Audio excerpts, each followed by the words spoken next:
अष्टविनायक मंदिर, जो कि स्वयंभू गणेश का एक मंदिर है। इस संसार में परमात्मा ही परम सत्य है और कहते हैं कि परमात्मा को केवल आत्मा की आवाज़ ही जगा सकती है। श्रद्धा में वो शक्ति है जो भक्त को भगवान और भगवान को भक्त तक ले जाती है।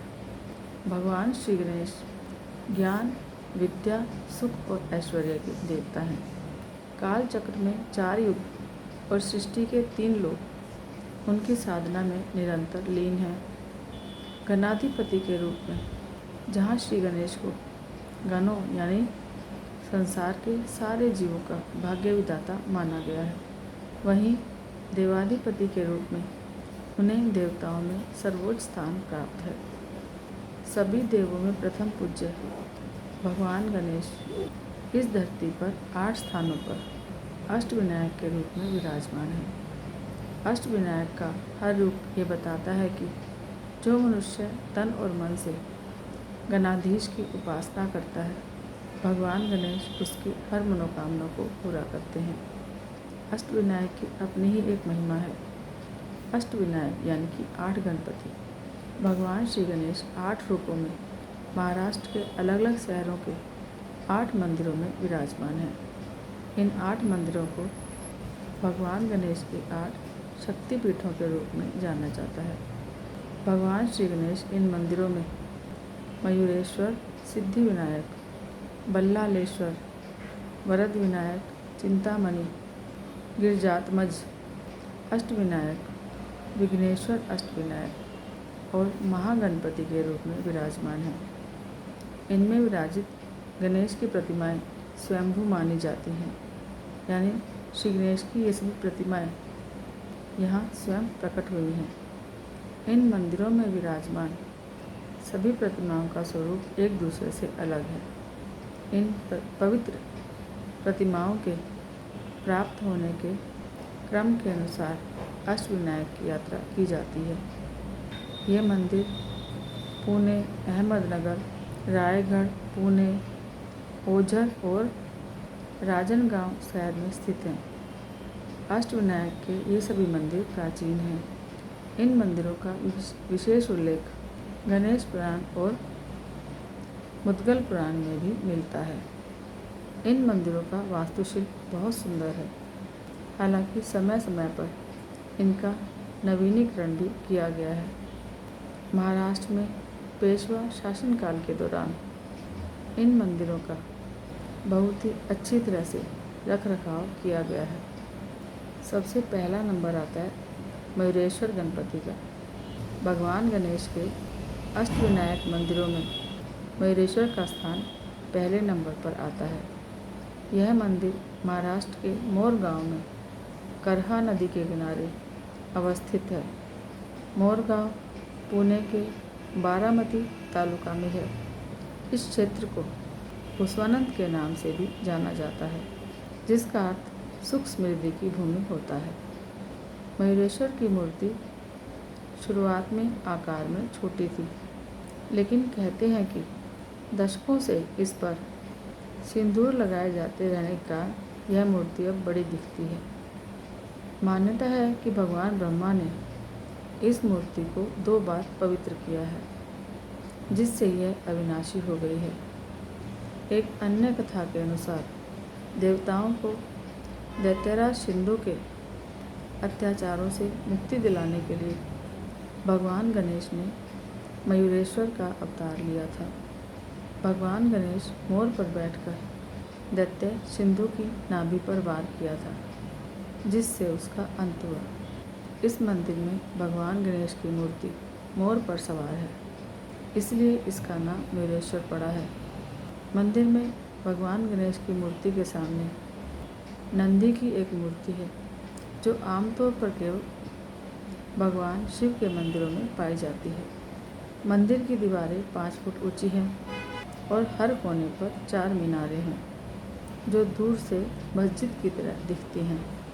कहते हैं मंदिर की वास्तुकला को इस तरह से बनाया गया था कि मुगल इसे एक मंदिर के रूप में पहचान ना सकें। दूसरा नंबर आता है सिद्धि विनायक। सिद्धि विनायक मंदिर महाराष्ट्र के सिद्धटेक गांव में स्थित है। सिद्धटेक अहमदनगर जिले की कर्जत तहसील में भीमा नदी के किनारे स्थित है। अष्टविनायक सिद्ध पीठों में सिद्धि विनायक को सबसे शक्तिशाली माना जाता है। मान्यता है कि यहाँ सिद्धटेक पर्वत था, जहाँ भगवान विष्णु ने सिद्धि कर तप करके सिद्धि प्राप्त की थी। माना जाता है कि जब सृष्टि की रचना करते समय भगवान विष्णु को नींद आ गई, तब भगवान विष्णु के कानों से दो दैत्य मधु और कैटक बाहर आ गए थे। बाहर आते ही दोनों ने उत्पात मचाना शुरू कर दिया, जिससे सभी देवता परेशान हो गए। दैत्यों के आतंक से मुक्ति के लिए देवताओं ने श्री विष्णु की आराधना की। तब विष्णु निद्रा से जागे और दैत्यों को मारने की कोशिश की, लेकिन भगवान विष्णु इसमें असफल रहे। इसके बाद भगवान विष्णु ने शिव की आराधना की। विष्णु की पुकार सुन भगवान शिव प्रकट हुए और उन्होंने कहा कि जब तक गणेश का आशीर्वाद प्राप्त नहीं होता, यह कार्य पूर्ण हो नहीं पाएगा।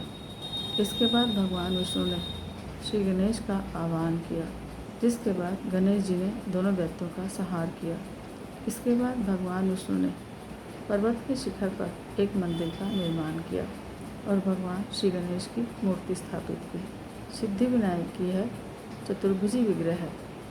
भगवान गणपति के दोनों ओर उनकी दोनों पत्नियां रिद्धि सिद्धि मौजूद हैं, जो धन, ऐश्वर्य, सफलता और सभी मनोकामना को पूरा करने का प्रतीक है। तीसरे नंबर पर आता है बल्लालेश्वर गणपति। महाराष्ट्र के रायगढ़ जिला के पाली गांव में स्थित भगवान गणेश के अष्टविनायक शक्तिपीठों में एक बल्लालेश्वर है।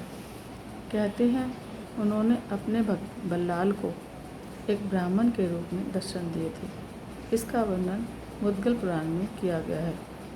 मान्यता है कि बल्लाल नाम के व्यक्ति की भक्ति से प्रसन्न होकर भगवान गणेश उसी मूर्ति में विराजमान हो गए, जिसकी पूजा बल्लाल करता था। अष्टविनायकों में बल्लालेश्वरी भगवान गणेश का वह रूप है जिसे भक्त के नाम से जाना जाता है। बल्लालेश्वर का मूल मंदिर लकड़ी का बना हुआ था। बाद में इसका पुनर्निर्माण किया गया। अब यह मंदिर पत्थरों से बनाया गया है। मंदिर के पास 2 सरोवर हैं, जिनमें से एक सरोवर का जल भगवान गणेश की पूजा में अर्पित किया जाता है। पत्थरों से बने इस मंदिर की संरचना देवनागरी लिपि के श्री अक्षर की भांति है। हिंदू पंचांग के अनुसार जब सूर्य दक्षिणायन होता है, तब सूर्योदय के समय सूर्य की किरणें भगवान बल्लालेश्वर पर पड़ती हैं। मंदिर में अंदर और बाहर 2 मंडप हैं। बाहरी मंडप की ऊंचाई 12 फीट है। बल्लालेश्वर गणेश की मूर्ति एक पत्थर के सिंहासन पर विराजित है। यह मूर्ति लगभग 3 फीट ऊंची है। इस मूर्ति में श्री गणेश की सूंड बाईं ओर मुड़ी हुई है। भगवान के नेत्रों और नाभि में हीरा जड़ा हुआ है। नंबर 4 पर आता है वरद विनायक। वरद विनायक जी का मंदिर गणेश जी के 8 शक्तिपीठों में से एक है। यह मंदिर महाराष्ट्र में रायगढ़ जिले के कोल्हापुर के महाड़ गांव में स्थित है। इस मंदिर के बारे में मान्यता है कि यहाँ वरद विनायक गणेश अपने नाम के समान ही सभी कामनाओं को पूरा करने का वरदान देते हैं। इस मंदिर में नंददीप नाम से एक दीपक निरंतर प्रज्वलित हो रहा है। इस दीपक के बारे में यह कहा जाता है कि यह सन 1892 से निरंतर जल रहा है, प्रदीप्तमान है। बताते हैं कि मंदिर में जो मूर्ति स्थापित है, वह पास की एक नदी में मिली थी, जो आदि विसर्जित थी, इसलिए इस प्रतिमा का आकार थोड़ा बदला हुआ है। मूर्ति श्री धोंडू पोंडकर को 1690 ईस्वी में मिली थी। बाद में सन 1725 में मूर्ति को श्री राम जी बिवलकर द्वारा स्थापित किया गया था। नंबर 5 पर आता है चिंतामणि गणेश। चिंतामणि मंदिर अष्टविनायक पीठ का एक प्रमुख मंदिर है।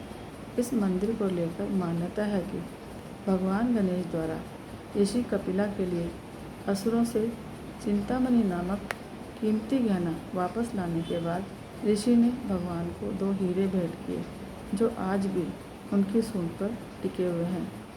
यह घटना कदम के पेड़ के नीचे हुई थी, इसलिए इस गांव को गदम नगर भी कहा जाता है। इस मंदिर में मूर्ति का मुख पूर्व की ओर है, जबकि मंदिर का द्वार उत्तर की ओर है। चिंतामणि मंदिर महाराष्ट्र के पुणे जिले के हवेली तालुका में थेऊर गांव में स्थित है। नंबर 6 पर आता है गिरिजात्मज अष्टविनायक। यह मंदिर महाराष्ट्र के उत्तरी पुणे के लेण्याद्री गांव में स्थित है। लेण्याद्री गांव कुड़ी नदी के तट पर बसा हुआ है। भगवान गणेश का यह मंदिर उनके अष्टविनायक पीठों में से एक है। यह मंदिर बौद्धिक गुफाओं में से 8वीं गुफा में स्थित है। इन गुफाओं को गणेश लेनी भी कहा जाता है। मंदिर की बनावट ऐसी है कि वह पूरे दिन सूर्य के प्रकाश से प्रकाशित रहता है। मान्यता है कि इसी स्थान पर देवी पार्वती ने पुत्र की इच्छा से तपस्या की थी और गणेश को पुत्र रूप में प्राप्त किया था। लेण्याद्री में ही 15 वर्षों तक बाल लीलाएं करने वाले गिरिजात्मज गणेश, जिन्होंने अनेक दैत्यों का संहार किया था। प्राचीन काल में इस स्थान का नाम जीर्णापुर और लेखन पर्वत भी था। मंदिर को एक ही चट्टान से बनाया गया है। इसमें 370 सीढ़ियाँ हैं। इस मंदिर में एक बड़ा कक्ष भी है जो बिना किसी स्तंभ के खड़ा है। नंबर 7 पर आता है विघ्नेश्वर अष्टविनायक। यह मंदिर महाराष्ट्र में कुकड़ी नदी के किनारे ओझर गांव में स्थित है। यह भगवान के अष्टविनायक शक्तिपीठों में से एक है। अन्य मंदिरों की तरह ही विघ्नेश्वर का मंदिर पूर्वमुखी है। मंदिर की मूर्ति पूर्वमुखी है और इसकी आंखों और नाभि में हीरा जड़ा हुआ है। इस मंदिर के नामकरण के पीछे माना जाता है कि विघ्नेश्वर नामक एक दैत्य का वध करने के कारण इसका नाम विघ्नेश्वर विनायक पड़ा। एक अन्य मान्यता के अनुसार अभय दान मांगते समय विघ्नासुर दैत्य की प्रार्थना थी कि गणेश जी के नाम से भी पहले उसका नाम लिया जाए, इसलिए गणपति को विघ्नहर्ता या विघ्नेश्वर का नाम मिला। कहते हैं कि मंदिर का शीर्ष सोने का बना है। इसे चिमाजी अप्पा ने पुर्तगाली शासकों को हराने के बाद निर्मित करवाया था। मंदिर सन 1785 के आसपास निर्मित बताया जाता है। नंबर 8 पर आता है महागणपति विनायक। महागणपति महाराष्ट्र के राजनगांव में स्थित भगवान गणेश के अष्टविनायक पीठों में से एक है। कहते हैं कि इस मंदिर की स्थापना स्वयं भगवान शिव ने की थी। मान्यता है कि भगवान शिव जब दानव त्रिपुरासुर से लड़ने के लिए निकले थे तो उन्होंने इसी मंदिर में भगवान गणेश से आशीर्वाद लिया था। भगवान गणपति की मूर्ति में उनकी पत्नियां रिद्धि और सिद्धि की मूर्तियाँ भी हैं जो उनके पास बैठी हैं। महागणपति को अष्टविनायकों में गणेश जी का सबसे दिव्य और शक्तिशाली स्वरूप माना गया है। यह अष्टभुजा, 10 भुजा या 12 भुजा वाले माने जाते हैं। कहते हैं कि त्रिपुरासुर दैत्य को मारने के लिए गणपति ने यह रूप धारण किया था। मंदिर में स्थापित मूर्ति का मुंह पूर्व की ओर है और सूंड बाईं ओर है। इस मंदिर की वास्तुकला 9वीं और 10वीं सदी की है। इस मंदिर की बनावट ऐसी है कि सूर्य की किरणें सीधे मूर्ति पर पड़ती हैं। कहते हैं मराठवा पेशवा माधवराव अक्सर इस मंदिर में आया करते थे। उन्होंने ही सन 1790 में मूर्ति के आसपास पत्थर के गर्भगृह का निर्माण करवाया था। जय श्री गणेश।